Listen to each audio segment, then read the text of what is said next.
주식 플레이하기는 올해 되게 괜찮은 해인 것 같습니다. 유망한 거는 로봇 산업이 전 유명하다고 보고요. 그리고 자산주들이 많이 소외돼 있어요.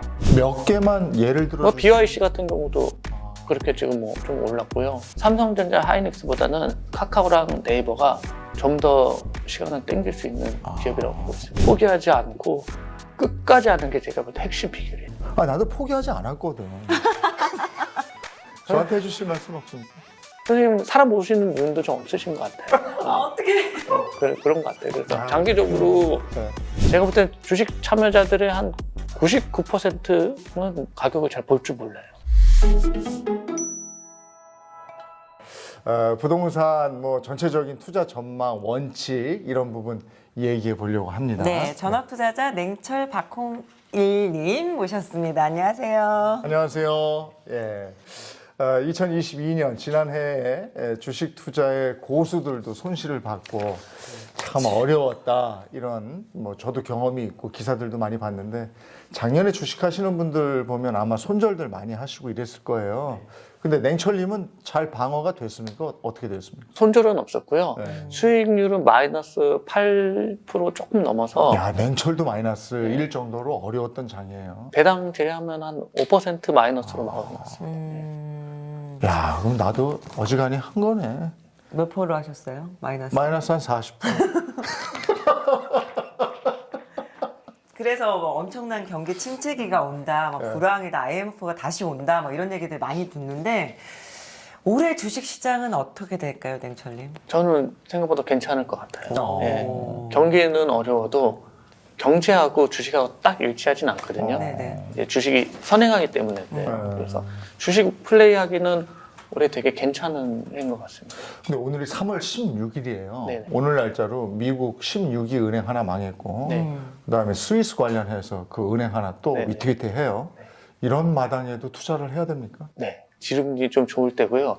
불과 한 달 전? 저번 달만 2월만 해도 네. 1월, 2월에 좀 수익들이 나셨을 거예요. 네, 맞아요. 그래서 이제 바닥에서 꽤 많이 올라온 기업들이 있어요. 100% 올라온 것들도 있고 50% 올라온 것들도 있고 뭐 의료기기 같은 경우는 거의 대부분의 종목이 큰 좀 시세를 줬고요. 그리고 2차 전지 쪽도 시세 주고 해서 와, 장 좋다 그랬었어요. 네. 근데 또 한 달 사이에 아, 이거 너무 힘든 거 아니야? 네. 주식하지 말아야 돼. 이렇게 바뀌거든요. 네. 사람들이 그 주식을 싼 값에 팔 때 그걸 샀다가 좀 비싼 값에 파는 게 결국은 이기는 길이거든요. 그래서 지금 주식하기는 되게 좋은 시기인 것 같습니다. 근데 이런 때는 항상 멘탈이 흔들리고 조마조마하거든요. 네. 그리고 이제 아마 많은 분들이 그러실 그동안 물려져 있는 건 아직도 물려져 있고 그동안 뭐가 좋다더라 해서 사는 건 물려져 있기 때문에 돈이 별로 없어서 찔끔 사요. 한 주, 두 주 뭐 이런 거 샀어요. 구체적으로 얘기하면 이제 배터리 관련주 해가지고 비싸니까 네. 한 주, 두 주 샀는데 네. 그거는 엄청 올랐거든요. 요즘에 관심을 가져볼 만한 투자 섹터는 뭐가 있겠습니까? 지금 저는 가장 관심사는 로봇인데요. 로봇 관련주들이 오늘 레인보우 로보틱스 같은 경우는 이제 삼성이 이제 투자하는 게 거의 확실히 돼서 이제 기사도 났습니다. 네. 그래서 거의 뭐 신고가 오늘도 한 지금 20%막 이렇게 오르는 것 같아요. 근데 그 섹터는 되게 좋거든요. 거기서 좀 좋은 회사를 찾아보면 아직 그 사람들이 모르는 것들이 있어요. 물밑에서 회사가 준비는 돼 있고 앞으로 이제 매출을 많이 할 수 있는 여러 가지 상황이 돼 있는 회사가 있어서 가장 유망한 거는 로봇 산업이 전 유명하다고 보고요. 그리고 너무 소외된 것들 이제 자산주들이 많이 소외돼 있어요. 자산주라고 네, 하면 회사에 자산이 많은 주식들이 이익을 좀 내매에도 불구하고 사람들이 안 사니까 아주 소외되어 있는데 시장 가치하고 실제 가격의 괴리가 이제 좁혀지는 시기가 올 수밖에 없거든요. 그래서 그런 종목들이 좀 괜찮고 그래서 벌써 그런 종목 중에 한 50% 오른 종목들이 있어요. 몇 개만 예를 들어 뭐 BYC 같은 경우도 아. 그렇게 지금 뭐 좀 올랐고요. 네. 그리고 좀 움직였어요. 예를 들면 뭐 남양유업 같은 경우도 뭐 자산주였는데 이제 회사에 좀 변화, 오너가 바뀔 뭐 조짐도 보이고 해서 그것도 많이 올랐고요. 자산주가 그런 거군요. 네, 네. 회사에 자산이 많고 배당 안 해주고 네. 왜냐하면 이제 주식 가격이 높으면 상속하는데 세금을 많이 내거든요. 그러니까 오히려 주식 오르는 게 달갑지 않은 거예요. 네, 주가를 낮게 네. 거래하는 종목들이 있는데 이런 것들 좀 주목해 볼 만 하고요. 이미 좀 시세를 받은 것도 있고 좀 덜 받은 것도 있어요. 근데 이런 종목은 사실은 시세를 많이 받은 것들이 있어요. 뭐 오리온도 그렇고 아, 예. 이제 삼양이나 농심 같은 경우도 이제 좀 시세를 받아 최근에 좀 조정 받았는데 되게 좋게 봤던 섹터가 사실 의료기기였는데 그런 것들 시세를 다 받았어요. 좀 한도 되게 유효했고요. 그런 기업들한테 되게 유리한 상황이었고 그래서 그런 것들은 시세를 많이 받았고요. 중소형주들이 많이 올랐는데 제가 좀 전에 말씀드린 것 중에 좀 대형주들이 한번 뭐 올 거라고 생각합니다. 제약하고 바이오는 따로 봐야 되죠. 네, 따로 봐야 되고. 지금 말씀하신 건 제약이에요. 네, 제약이요. 그리고 같이 들고 있는 회사들도 있는데 예, 그 인기 주식의 단기적인 거는 인기거든요. 네. 인기가 너무 뭐 있을 때 하게 되면 비싼 값을 지불하게 되고 비싼 값을 지불하게 되면 장기적으로 손해 볼 가능성이 굉장히 큽니다. 그래서 결국 지금 수익을 냈냐 안 냈냐보다도 장기적으로 이기는 게임을 하느냐 안 하느냐가 그게 핵심이에요. 배터리는 그래도 장기로 보는 거 아닙니까? 앞으로 전기차에 자율주행차니 뭐 전부 이제 배터리 차 아니에요. 산업은 좋습니다. 산업이 좋다는 건요. 네. 누구나 다 알아요. 근데 그 가격이 합당하냐를 사람들이 몰라요. 예를 들면 뭐 자동차를 비교해서 그랜저 차 뭐 좋잖아요. 제네시스 차 좋잖아요. 네. 제네시스가 좋다는 건 아는데 제네시스를 2억 주고 사면 그건 뭐 싸게 사는 게 아니겠죠. 그렇죠. 비싸게 사는 거겠죠.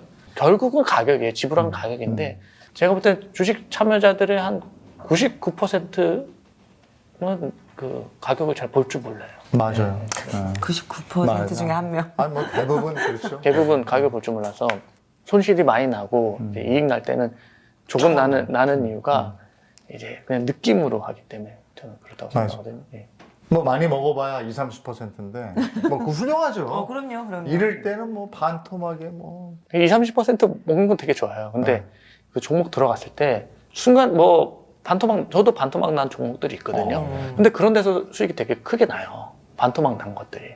나중에 오를 때. 네, 오를 때 크게 수익이 나요. 그리고 그 반토막 났을 때 좀 모을 시간을 주거든요. 아, 네. 더 모아라. 네, 그래서 그 회사가 좋아야죠. 회사가 무조건 하면 안 돼요. 회사가 그냥 무조건 버틴다고 되는 게 아니고 네. 회사가 좋음에도 불구하고 이제 많이 떨어졌으면은 그걸 포기하지 않고 계속 사게 되면 저는 아직까지 그런 상황이었는데 안 오른 케이스는 본 적이 없어요. 아. 근데 지금 이제 그 배터리 관련해서는 어떤 건 100%가 뭐야? 한 200%, 300%까지 오른 것도 있고. 네. 근데 뒤늦게 들어간 분들은 지금 좀 불안불안 하실 거고. 그거는 잘 생각을 하셔야 될 것 같고. 또 하나가 급등을 했다가 최근에 언젠가 마이너스 20% 빠진 거, SM 같은 거. 네. 네. 이런 것도 있잖아요. 그게 제가 저는 저 배터리 관련돼서 확실하게 말씀드린 거는 되게 많이 상단이어서 그런 SM 같은 그런 급락이 나올 가능성이 굉장히 많다고 보고 있습니다. 그럼 이를테면 뭐 장기 투자하시는 분들 보면 네. 좋은 주식은 그런 급락했을 때 또 담아라 이러잖아요. 네네. 그러면 배터리도 끝까지 갈 거라고 생각한다면 그렇게 급락했을 때 좀 더 사면 안 돼요? 예를 들면 SK텔레콤 좋은 회사잖아요. SK텔레콤 99년도에 샀다고 생각해 보세요. KT도 좋은 회사예요.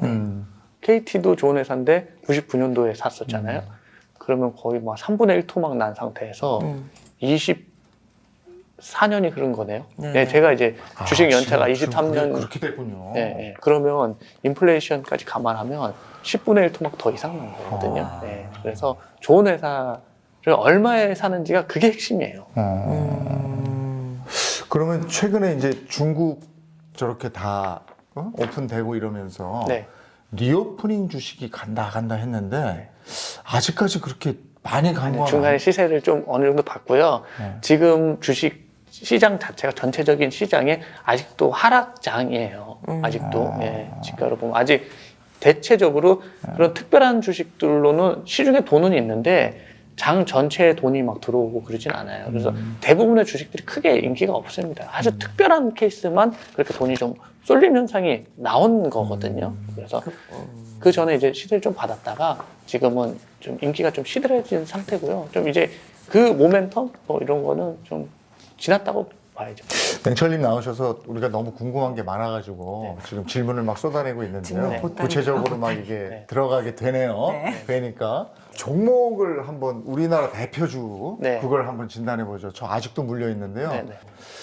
아 이게 갈듯한데 정말 주춤거리고요. 네. 지금 삼성전자 같은 경우는 오늘 시세로 아직 6만 원 미치죠? 59,000원? 네, 뭐 이렇게 됐어요. 6만 전자도 또 밑으로 갔어요. 네. 아유 어떡해요? 진단 좀 해주십시오. 얼마 전에 그러니까 삼성전자 하이닉스 좀 묶을게요. 네. 이렇게 묶으면 얼마 전에 좀 시세 났었어요. 1, 맞아요. 2월에 네. 나올 때는 네. 아 그때 바닥에서 가는 9만 원대 거야, 막 이랬지. 살 걸 네. 이렇게 생각하고 지금 떨어지니까 아 이거 이제 어떡하나요? 더 떨어지는 거 아니야 네. 하잖아요. 결국은 주식 투자는 제가 보면은 그 버는 사람하고 못 버는 사람이 결국은 어떤 생각에 바른 방향으로 가냐 안 가냐거든요. 기본적으로 인간은 주식 투자에 잘 안 맞게 설계가 돼 있어요. 여성이 더 안 맞아요. 네, 왜냐면 인간은 이제 기본적으로 그 걱정을 하게끔 돼 있어요. 네. 두려움. 네. 너무 과도한 걱정을 하기 때문에 사실은 투자하고 상관없는 에너지를 많이 쓰고 있는데요. 네. 핵심은 삼성전자랑 하이닉스가 어떻게 될 건지만 보면 돼요. 그쵸. 결국은 거기에 이제 주가는 수렴할 건데 시간은 걸릴 건데요. 지금 가격대는 괜찮은 가격이에요. 그래서 지금 적극적으로 들어가기는 지금 이 시점에서 아주 뭐 보초병 정도 조금 보내는 식으로 가면 떨어질 때마다 더 들어가게 되면은 저는 성공할 확률은 그렇게 되면 90% 이상이라고 봅니다. 아. 예. 결국 지금이에요. 예. 지금 사실 했다가 어떻게 살 것인가만 전략을 하면 돼요. 근데 업황이 도는 데까지 시간이 좀 걸려요. 지금 재고가 쌓이고 있거든요. 네. 그래서 수익이 나는 거는 쉬운 건데 얼마를 날지에 대한 문제인 거죠. 그래서 그거는 좀 여유 있게 대응하면 수익이 날 수 있다. 올해 천천히 사면 그 정도. 이번엔 네카오요. 네. 네이버 카카오. 네. 이것도 이제 손실 뭐 크게 보신 분들 많고 많죠. 네이버도 조금 오른다 했는데 카카오도 그렇고 네. 또 그냥 주춤한 것 같고 어떻게 보세요? 예전에 저 방송에 나왔을 때 제가 선생님이 카카오에 대해서 물어보신 적이 있어요. 네. 제가 지금 2차 전지하고 거의 비슷한 대답을 그때 들으셨거든요. 그때는 카카오가 지금의 한 3배 가격? 맞아요. 네, 난리 났었어요. 난리 났었어요. 네. 근데 이제 그 전에 밸류에이션은 좀 과한데 이거는 그건 사실 뭐 어떻게 정답이 딱 있는 건 아니고요. 그게 만약에 그 가격이 유지가 되려면 그 성장률을 유지해서 더 성장을 해야 되거든요. 성장률을 유지를 해야 되거든요. 근데 성장률을 유지하게 되면 이게 지렛대 원리로 나중에 그 엄청나게 지구보다 더 커지는 엄청나게 이게 커져버려요. 결국은 그래서 성장 곡선은 기업의 성장 곡선은 이런 곡선 가다 성장이 더뎌질 수밖에 없어요. 그래서 지금 성장이 조금 더뎌지는 시기는 맞아요. 그럴 때 그런 것들이 보이면 이제 투자들이 빠지면서 주가가 빠지는데 이때는 좀 과도하게 빠져요. 근데 제가 볼 때는 뭐 과도하게 싸다든지 그렇지는 않지만 적정 가격이다. 지금 가격이. 제가 생각할 때는 지금 삼성전자 하이닉스보다는 카카오랑 네이버가 좀 더 시간을 땡길 수 있는 기업이라고 보고 있습니다. 오히려 땡길 수 있다. 예, 예. 그리고 가격도 저는 괜찮은 가격을 보고 있습니다. 근데 예전에 저희 아는 동생도 카카오를 거의 막 전 재산 몰빵하듯이 넣어놔가지고 3분의 1 타장만 남았다고 하더라고요. 근데 그런 친구들은 어떻게 해야 돼요, 그럼? 많이 무너진 다음에 이렇게 물어보시는데 저는 이제 제가 의사는 아니고요. 네. 이걸 갖다가 고치는 자산이 무너진 거를 고치는 의사는 아니고요. 애초에 그래서 처음에 단추를 올바르게 끼면 그냥 그 뒤에 걱정할 게 없거든요. 네. 근데 잘못 낀 단추는 기준 없이 제가 볼 때는 그 친구분은 하셨고 그거는 이제 저라면 그거를 카카오보다 더 좋다고 생각하는 회사들 몇 개로 분산해서 할 것 같아요. 저라면. 손해를 봤었더라도 일부는 가지고 있고요. 카카오 충분히 수익. 제가 지금 딱 그런 게 LG 생활건강 가지고 지금 이러고 있어요. LG 그냥 생활건강도 반토막 났는데 제가 네. 산 거에서 그런 비중이 중요해요. 결국 사람들이 이제 가격이 반토막 났냐 이게 중요한데 제일 핵심은요. 비중이 중요해요. 그래서 조금 보초병 났는데 반토막 났다. 그럼 땡큐예요. 그럼 다시 한 번 더 공부를 해보고 밸류에이션 평가를 해보고 저렴하다 생각하면 비중을 늘리면 돼요. 예. 근데 올해 만약에 시장이 좋다고 하셨잖아요. 네. 1,000만 원을 갖고 만약에 제가 주식을 투자한다. 그러면 어느 종목에 투자하는 게 좋을까요? 어떤 방식으로? 저는 아까 제가 말씀드린 우량한 거에다가 뭐 한 200씩 나눠서 섹터 나눠서 그렇게 투자하면 괜찮을 것 같습니다. 어떤 거 좀 자신 있는 거는 한 300만 원 투자하고 그보다 좀 한 거 200만 원, 100만 원 이런 식으로 해서 1000만 원 나눠서 자산 분배해놓고 기다리면은 저는 다 수익 날 거라고 생각하고 있습니다. 네. 네, 오랜만에 냉철님 모시고 저희가 하소연 겸 얘기를 하고 있습니다.